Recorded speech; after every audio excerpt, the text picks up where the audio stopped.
So hi, it's Nyla here. Today I've got with me the wonderful Laura Liptrot. Hi. Laura is a local creative with many strings to her bow, including acting, being a poet, being an artist, and what's the other one, Laura? Playwriting. Playwriting. So it's wonderful to have you with us, Laura, and let's find out more about Laura's life in Nowsville. It's great to have you with us, Laura, and the way that we actually got together was via me looking at a video that you'd made yourself, actually, about an issue that's really important to you that you're exposing. Yeah. And I thought, wow, what a brilliant issue, and that is sizism within the acting and performance community. Yeah. And it was brilliant, your exposition of this. So just tell me a little bit about your feelings around that issue. So I'm an actor, a full-time actor, and as all actors do, I go for a lot of auditions and self-tapes and then never hear anything back. That's part of the job, you know. But there's this thing in my head that it may be paranoia, it may be created by the media, that am I not getting roles because I'm bigger, because I'm not your stereotypically beautiful, sexy, young girl. And as I say, it may be a case that casting directors aren't thinking that at all. It's my paranoia. But if it is paranoia, that is created by the way the media portrays bigger people. And there's been such a big thing about Series 3 of Bridgerton. And the reason why that is such a big thing is because body fascism is so bad. And the whole thing with Nicola Coughton's character is a revolution that has been building up for a long time, because there's so much media where the bigger character, and when I say bigger, I mean like size 16, size. Some people who are size 14 are the big character, right? And sorry, I get so angry. So it's just to tell people that is a normal size for women in the UK. The average size of women in the UK is 16, size 16, and 67% of women in the UK are size 18 plus. So that's completely normal. Right. But if you watch the media, like I know just lots of little things that niggle me. Bridget Jones, I think Renée Zellweger was about size 16 when she played the role, and Renée Zellweger has said that she had to bulk up to play the role. She had to bulk up to size 16. Size 16 isn't big, size 18 isn't big. If you're healthy, it really doesn't matter. Okay, so Bridgerton is sort of a historical romance. It's set in a sort of parallel world where Queen Charlotte was black, and therefore that had ramifications on society. Black people didn't suffer, and different communities, Chinese, Indian, the traditional minorities weren't as suppressed as they actually were in history within the Bridgerton world. And it's also... So that's not historically accurate, but it's okay. It doesn't portray the world as filthy and unhygienic as it was. That's okay, because it's a bodice ripper. It's a fun romance. So it's just a kind of what if world. And so, as I say, it's Regency. It's set in the Regency, and it kind of it has mixed race relationships in the forefront, but that's not the main story. It's kind of it doesn't matter anybody's background or religion or colour. It's just, here's a wonderful story, and this is what we're doing. And what Bridgerton has done in Series 3 is it's addressed the issue of sizism. I'm not sure what size Nicola Coughton is, but the actress stroke character is not your stereotypical tiny little coat hanger of a girl. She's a bigger girl. She's actually what Regency women would have been at the time, because her size is more what's attractive in the Regency era rather than today.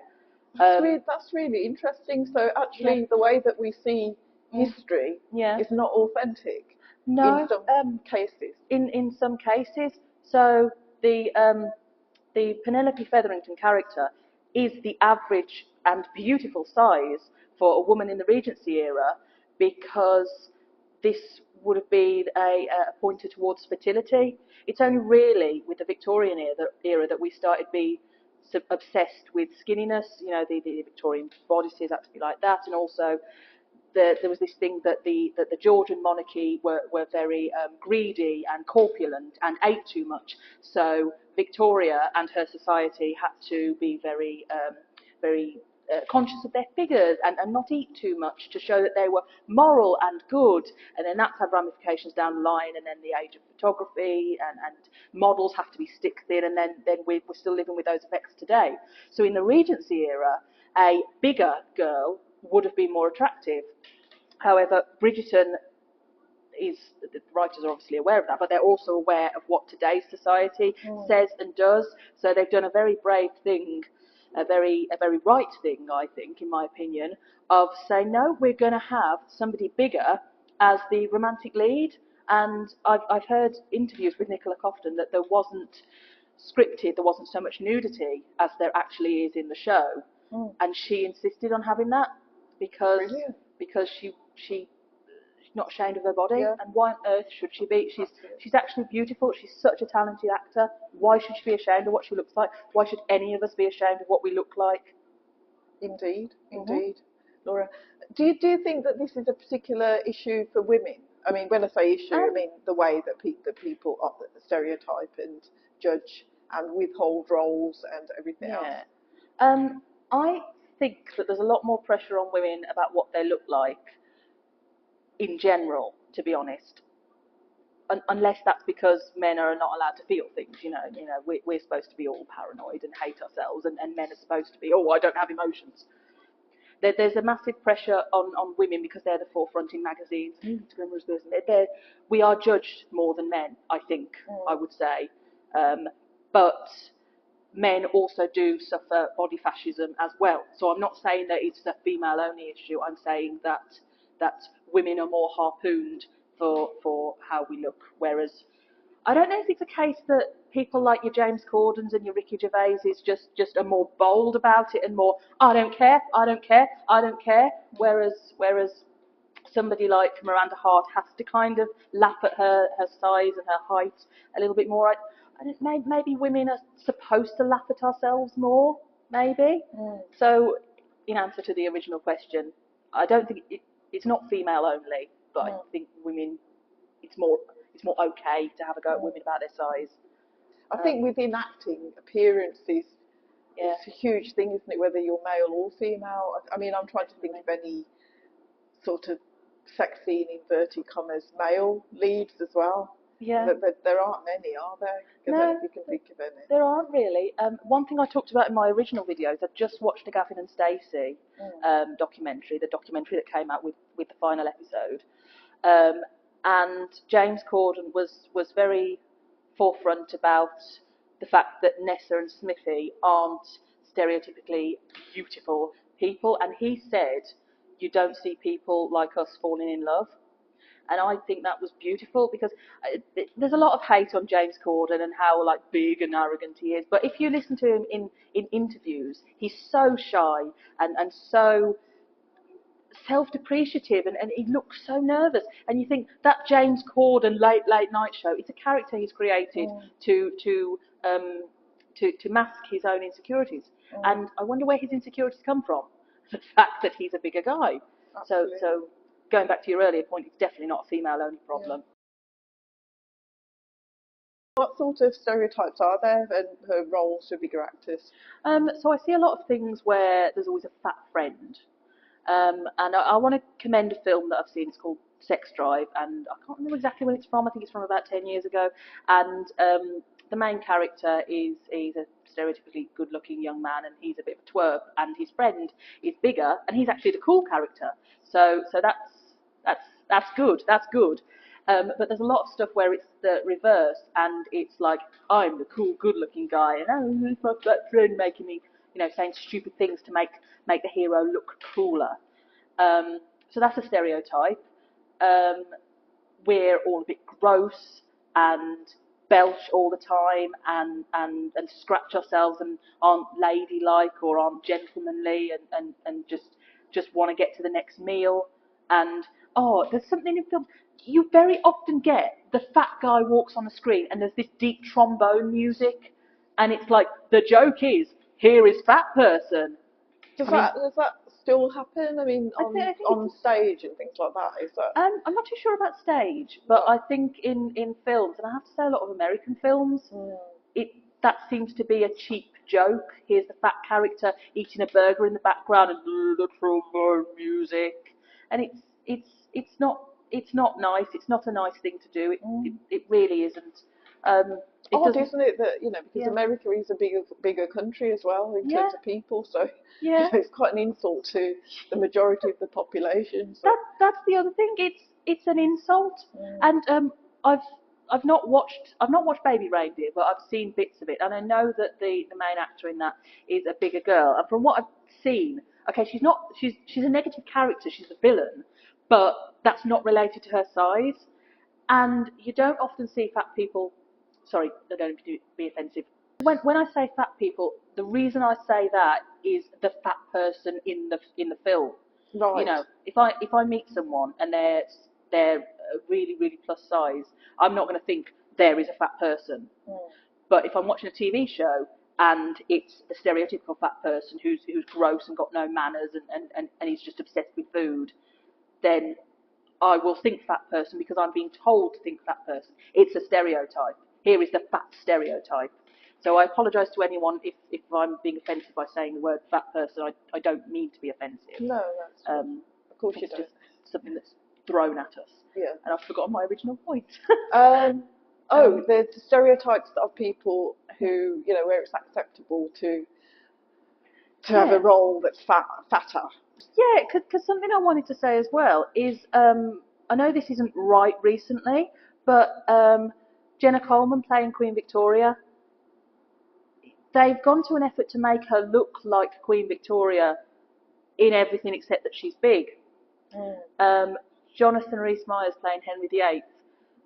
That I don't have so much of an issue with that because they kind of played with history a lot anyway, and they obviously had a certain thing they wanted to look at. I don't know whether I have an issue, to be honest, because they played with history in the Tudors, but at the same time, can you have a Henry VIII who isn't big? He's thin, isn't he? Yeah, if he's Henry VIII, he's big. And he was big. He was genuinely big. He was massive towards the end, and he was a big athletic bloke to start with, and then he lived a life where eating a lot was.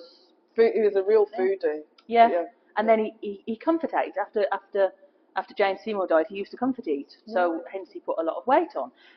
So you can have Jenna Coleman and Jonathan Rhys-Meyers playing larger monarchs, but so you can have somebody thinner, either bulked up or it doesn't matter, but you couldn't have. I'm trying to think of a stereotypically very slim monarch. You couldn't have Ray Winston with a posh voice playing King Charles. I know that's probably a really rubbish comparison, to be honest. Can we actually cut that? Can we cut that bit? No, we're keeping it in. Get Kathy Burke playing Elizabeth I because they won't do it the other way round. They won't have bigger people playing a thin person from history, but they can have a thin person playing a bigger person from history. Either padded out or it doesn't matter. And in the 70s they had Keith Michelle playing Henry VIII, but he was skinny at the time, but it didn't feel so disregarding of a bigger size because basically there weren't so many actors available. They were the big actors of the time. Well, this is the point that I was going to raise. Not that exact point, but could the reason be that there are bigger people's roles given to thinner people? Because there are actually very few well-known bigger actors because of this issue. They're being excluded. Potentially, and a lot of bigger actors are in comedy and particularly create their own work, which happens to be comedy. But I mean, again, Ruth Jones and James Corden, they wrote Gavin and Stacey. Yeah. Would they, if somebody else had written that and they said we want Nessa and Smithy, would they have got the roles? Maybe not, because the writers might have said, okay, we want them to be a certain type of character, but we also want a love story, so we want them to, they can't be that big. We'll just have them a size 16 as opposed to size 18 or whatever they are. I think that comedy is the kind of acceptable route for bigger people. If there is an easier thing to get into, it strikes Yeah. me that might be comedy. I think so because when I was at school, I was quite big, and my go-to was I'm going to make a fat joke before you can, because if you then make a fat joke, if I say I'm fat, isn't it funny, ha ha ha, and you go you're fat, I'm like, well, I already said that, so you're not only rude, you're unoriginal. So I would make the joke first. So I think a lot of bigger people make the fat joke first because then nobody else can. Or if, as I say, if they then repeat it, they're being unoriginal. It's and I do see that in a lot of things that people pick on as well. I'm going to talk about my issue before anybody else can. I mean, there was I heard an anecdote from Lenny Henry talking about when he was first starting in comedy, and Eric Morecambe came up to him, he'd seen him, and he said, "You don't need to laugh at yourself." And I didn't hear the rest of the anecdote, but I would imagine that that was to do with black, and I'm going to say I'm black before anybody else says I'm black. And Eric Morecambe was saying you don't need to do that. You are funny enough. Yeah. You said you're funny in your own right. And so I think a lot of people feel like they've got to go on stage and say, "Hey, this is me. This is my thing. Let me laugh at it before anybody else can." Sort of owning it. Without the confidence to realise they are funny enough without it. I think there's a lot of people out there who think that they can just pout on an Instagram post and that will get them famous. They don't appreciate the hard slog you have to go to. I was talking to someone about this last night. Acting is easy. As in, once the curtain goes up and you're on that stage for a couple of hours, you can just fly, you can play, you can do whatever you want to. However, the months and months and months of preparation you need to do to make that authentic and believable and likeable or hateable, depending on your character, the securing the venue, the making sure that the tickets are sold, the work to rehearse, the disciplining yourself, the managing your money because acting doesn't pay great, that is so much hard work. Those couple of hours when you perform, I'm talking about stage acting, is easy compared with everything that goes around it, and it is not easy. It's not an easy job. Yeah. And securing the gig in the first place, getting the audition, getting the self-tape, getting the motivation to apply for the role when you think, I'm not going to get this role, am I? But forcing yourself, no, I've got a blanket bomb because this might be the opportunity. It's not easy. Yeah, I think people could learn a lot about resilience from your jobbing actor around town. It's not glamorous, definitely, but you just love it. It's just so wonderful, isn't it? It's wonderful when you can do it. To communicate with people and entertain people is a joy. It really is, and that buzz you get from the audience, that connection, it's just amazing. I wouldn't swap that job, and I'm so hungry to get everything out there to just act. I think, to be honest, as long as you're healthy, like you look at Dawn French, for example, because I was talking to you earlier about the Vicar of Dibley. There's talks about she loves chocolate. There's talks about she's quite big busted, but she's never ever the fat character. She's beautiful. All of the characters fancy her. But so Dawn French as an actor, she worked grueling schedules because she was everywhere. She in the 80s and 90s and the 2000s, and she still works now. I'm not sure how old she is, but she's doing touring shows now, right? And I know she's lost a bit of weight now, but let's go back to the 80s, 90s when she was bigger. How could she have done that if she was unhealthy? She would have had to work so much, eat the right things, be hydrated, and what she ate didn't happen to make her thinner, but she's going to have had something to keep her going. She can't have just been living off chocolate and crisps because you can't act on a diet of chocolate and crisps. So she was healthy. She's got to have been healthy. The amount of work she did says that, right? So it doesn't matter what you look like as long as you can do your job and be happy. And I think more people need to say this. More people need to stand up and say, I'm happy with the way I look, or I don't care about the way I look. Because everyone wants to be beautiful, but a lot of people want to conform to what beautiful is.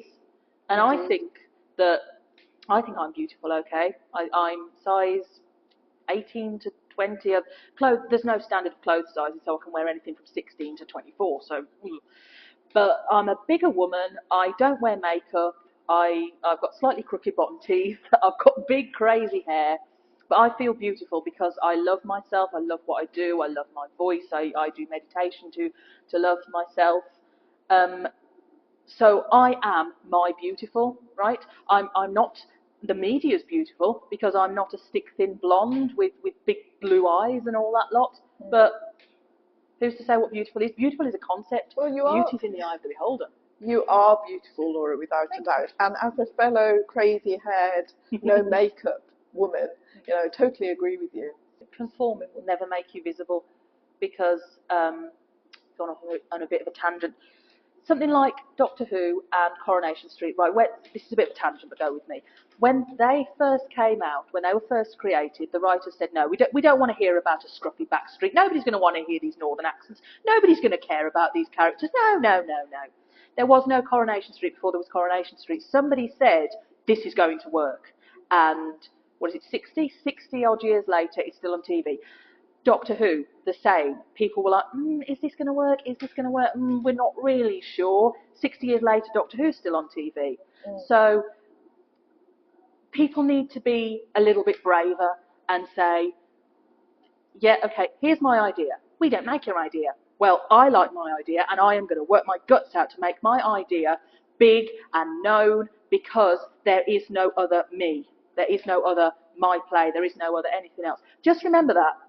There was no Coronation Street before there was Coronation Street. I'll try and remember that always, Laura. I'm really interested in the impact of this new generation of people who are desperate to get their hands on these weight loss drugs, or the injections. So it's Monjaro, Ozempic, Wegovy, and stuff like that. Yeah. Because all over Facebook, it's just packed with offers of these weight loss injections, and a lot of them are promoted on social media by celebrities. Body positivity sort of, I don't know whether you feel this, but I feel it's like now taking a back seat, and all the actors, including female actors who were going on about body positivity, are now, probably receiving money from these companies and have suddenly changed tack. Fashion Week recently had, this thing about, there was an article about how it was no longer advocating larger models, they were going back to super skinny. Yeah. And that's off the back of these weight loss meds. So I don't know what you feel about that. I think somebody's come up with something that will sell, basically. I think it's as simple as that. Why is it something people want? People want to lose weight. Okay, we've come up with something to make people lose weight. Let's sell this. I think it's just as simple as that. So was body positivity all a marketing ploy all along? Potentially. I don't want to say for definite, but I think this whole weight loss drug thing is the new thing. It's shoved. It might have been a marketing thing. It might have been there was nothing to smother that positivity, but something's come along that has smothered that positivity. These weight loss drugs. That's right, because I'm just struck by how now there's so much desperation to get this medication, and a lot of that is from people who were body positive, and now they're not. Which is that a regression in this area of self-worth? Potentially, yeah. People change their minds. People think I'm happy with the way I look. I'm happy. People go, I'm going to tell myself I'm happy with the way I look. I'm happy with the way I look. I'm happy with the way I look. Oh, there's some way you can change the way you look. Oh, okay, I really don't like the way I look, so I'll take this drug. So maybe that wasn't sincere in the first place. Maybe people were trying to convince themselves they were happy, and they weren't. Because I would never take a weight loss drug. I'm very honest that I've had a breast reduction operation, which has helped me lose weight. But the reason I lost weight was, and I get a buzz when I see, I'm a little bit slimmer. I do, but I don't want to go for any extreme. I don't want to have any kind of liposuction or weight loss injections or anything. The reason I got breast reduction surgery was because I thought I hated my body. I didn't. I just hated my chest because there was such a practical inconvenience. It was literally like this, and I was tired carrying the weight around. I'm knocking into people. They looked hideous. It was embarrassing. It can really affect your back as well, apparently. Yeah, I realise now how much backache I had. They were a massive drag on my self-esteem, and I felt like I didn't want to be dynamic and go out and do things because I'd got this literal drag factor that I was always carrying around with me. I was ashamed. And having had that operation, I realised I'm not ashamed of my body. I've got big legs, I've got big arms, I've got a stomach, I've got a kind of roundish face. I don't care about that. I am what I am. You're kind of justifying your appearance. I wish that nobody had to do that. I feel like people have to, and to be honest, I don't think it's just a weight issue. I think weight is a very forefront thing, but I think I see young girls, 15-year-old girls in school uniform who are plastered with makeup. They've got fake eyelashes, fake eyebrows, straightened hair, and I think you're a child, and you've done this because there's not only a fashion to look blonde and olive-skinned and pouting lips. There's not only a fashion to look like that. It is now a fashion to look like you have manufactured yourself to look like that. Looking fake is now the fashion. Yeah. It's no longer I'm going to create this image. I'm going to look as if I have created this image. It's so bizarre. Yeah. So bizarre. I have to look fake. Yeah. Who would have ever thought that? It's insane. And how is that? I mean, of course it is attractive to some people, but I find it hard to comprehend. But I mean, I'm thinking maybe it's a generational thing, but I still am a bit in shock when I see people and they clearly have got like lips that have kind of been stuck on. Yeah, and the younger the person I see with that, the more I think, oh my God, what is going on? What is going on with the world? Just love yourself as you are. Just do what you do. But people have totally bought into this, like I said, with the person who'd made this video about middle-aged women and how you should basically just wear a lot more makeup and wear stilettos and wear her kind of clothes, and then you would be happy because you would be looking a certain way instead of appreciating that actually a lot of confidence might derive from not feeling that you have to look any particular way. Because looking that way, you'll never be happy. It'll never be enough. Look at Jordan. I feel really sorry for Jordan because I've seen pictures of her when she first started modelling, and she was beautiful, but she didn't think she was, and then she's kept having more and more surgery. So she's never reached her ideal of beauty, and it's so tragic. And that's not the issue. If you don't think you're beautiful, you can't do anything on the surface. You need to look inside yourself and find out, why don't I think I'm beautiful? What's going on in my head? Yeah, absolutely. Do meditation, go to therapy, find some way to fix the problem that you don't like yourself. It's about insecurity, isn't it, essentially? Yeah. So, I mean, that's a massive separate issue that we could talk about on many shows, actually, Laura. Yeah. But we're limited for time. I think that now is the time, Laura, to take things forward. Just do what you do. If you're a bigger person and you want to write a love story where you don't mention at all that you're big, write it and do it. And the thing is, if you hate yourself and constantly tell yourself I'm bad because this, you create negativity in your mind, and all you will give out is negativity, and you will be horrible to people, and no one will like you anyway. So love yourself. You have to fill your life with positivity, and as you say, just say what you want to say. Be kind, and be kind to yourself. Be kind to yourself. Be kind to others. Yeah. What's next for you as a creative in your life? So I've had a book come out. I've done some poetry, and I've had a novel come out, and the sequel is coming out in May. Which I'm really excited about. It's called the series is called The Garden of Time. First book is called Dreamcatchers, and the next book is The Green Boy. Wow.